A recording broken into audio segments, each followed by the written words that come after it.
오늘 이야기해볼 주제는 말 잘하는 법이라는 좀 거창한 주제를 가지고 운을 띄우겠지만 그렇게 구체적인 이야기를 나눌 건 아니에요. 말 잘하는 법에는 너무 여러 가지 요소들이 있거든요.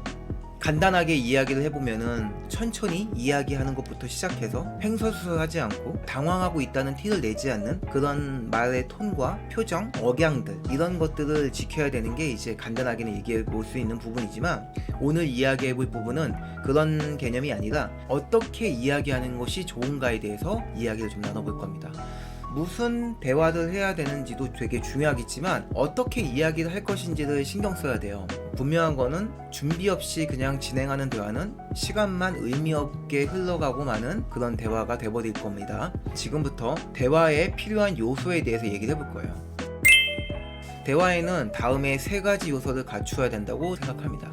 첫 번째는 기승전결을 갖추고 있는가. 마음을 울리는 감동이 없는 그런 대화는요, 몰입감을 떨어뜨리기에 대화를 이어가는 집중과 힘을 잃어버립니다. 나와의 대화에 집중할 수 있는 힘을 갖는 게 가장 중요해요. 힘이 없으면 우리의 이야기가 상대방에게 들리지 않거든요. 이야기는 기본적으로 기승전결이라는 걸 갖추어야 된다는 거죠. 우리가 영화를 볼 때도 책을 볼 때도 하다못해 짧은 동화를 볼 때도 기승전결이 없이 계속 다큐멘터리처럼 지나가 버리면은 몰입감이 떨어지죠. 이 주제에 대해서 관심이 크지 않는 이상은 아마 금방 힘을 잃고 다른 생각이 들고 말 거예요. 그래서 어쩔 수 없이 이야기라는 거에는 기승전결이라는 걸 갖춰야 됩니다. 그래야 재미라는 거를 느낄 수 있을 테니까요. 두 번째는 객관적인 사실을 기반으로 하였는가.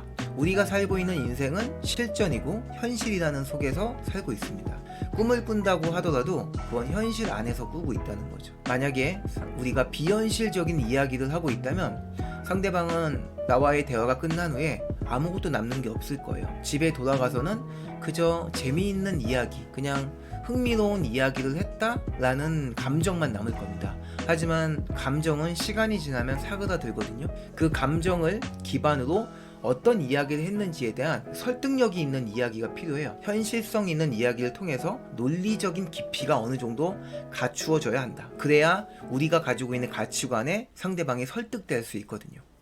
우리가 결국에는 내가 원하는 욕구를, 내가 원하는 기준들을 상대방이 받아들이게 하려면은 나라는 사람의 세계에 상대방을 끌어들여야 되는데 왜 이 이야기를 듣고 있어야 하는지에 대한 깊이가 필요해요. 설득력이 필요하다는 거예요. 즉 기승전결을 갖춘 이야기를 통해 이야기가 논리적인 깊이를 가지고 있어야 된다는 거죠. 세 번째, 개인적으로 가장 중요하다고 생각하는 요소인 세 번째는요, 일관성을 유지하고 있는가입니다. 사람마다 누구나 자신만의 개성을 가지고 있거든요. 개성이라는 건 남들과 다른 나만의 독보적인 색깔을 드러내주지만 일관성 없이 자극적인 요소들만을 나열하면은 자칫 가벼운 대화로 흘러갈 수가 있어요. 첫 만남에 했었던 말이 두 번째 만남에서는 바뀌어져 있다면 상대방은 우리의 말에 신뢰를 가질 수 없을 겁니다. 그래서 우리의 말에는 항상 일관성 있는 그런 정서가 보여야 될 거예요. 저 사람은 어떤 이야기를 하더라도 항상 일관성 있는 가치관을 보여주고 있다라는 게 필요하다는 거죠. 이런 얘기할 때는 갑자기 이런 모습을 보여주고 저런 얘기할 때는 갑자기 저런 모습을 보여주면 안 될 거예요. 이 부분에 대한 개념은 이렇게 가볍게 넘어가기에는 훨씬 어려워서 좀 깊게 얘기를 해야지 이해가 잘 되겠지만 일단은 1차원적으로 이해하기 쉬운 접근으로는요, 말을 바꾸지 않는 게 제일 좋습니다. 기준을 바꾸지 않는 게 제일 중요하다는 거예요. 처음부터 제대로 된 기준을 설정하고 그 이야기를 하는 게 되게 중요하겠지만 우리가 살다 보면은 그때 왜 그렇게 생각했지? 지금에 와서 생각해보니 그런 기준을 갖고 있지 않아도 되었을 것 같아. 이렇게 생각이 바뀔 수도 있거든요.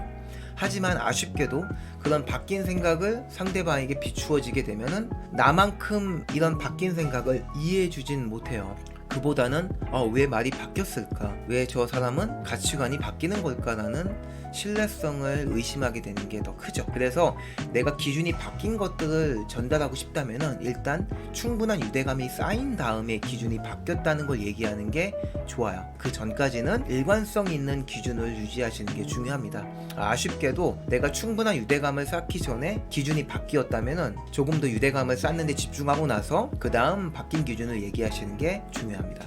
안녕. 이야기의 처음에도 말씀드렸다시피 대화를 잘하는 법에는 훨씬 훨씬 더 많은 요소가 필요합니다. 말하는 자세와 태도, 표정도 중요하고요. 상황에 맞는 적당한 주제를 선정하는 것도 되게 중요하고, 하지만 그런 이야기를 하기엔 너무 얘기가 길어지니까 오늘은 조금 단순하게 어떤 걸 좀 지켜나가면서 이야기를 하면 좋은지에 대한 3가지 요소를 좀 이야기해봤어요. 어떤 주제를 갖고 이야기를 하더라도 이 3가지 요소를 지켜나가면서 이야기를 하시면은 거의 대부분의 사람들이 갖고 있는 개성들, 그러니까 나만의 독보적인 색깔을 인식시키기에 충분한 힘을 가질 수 있을 거라고 생각합니다.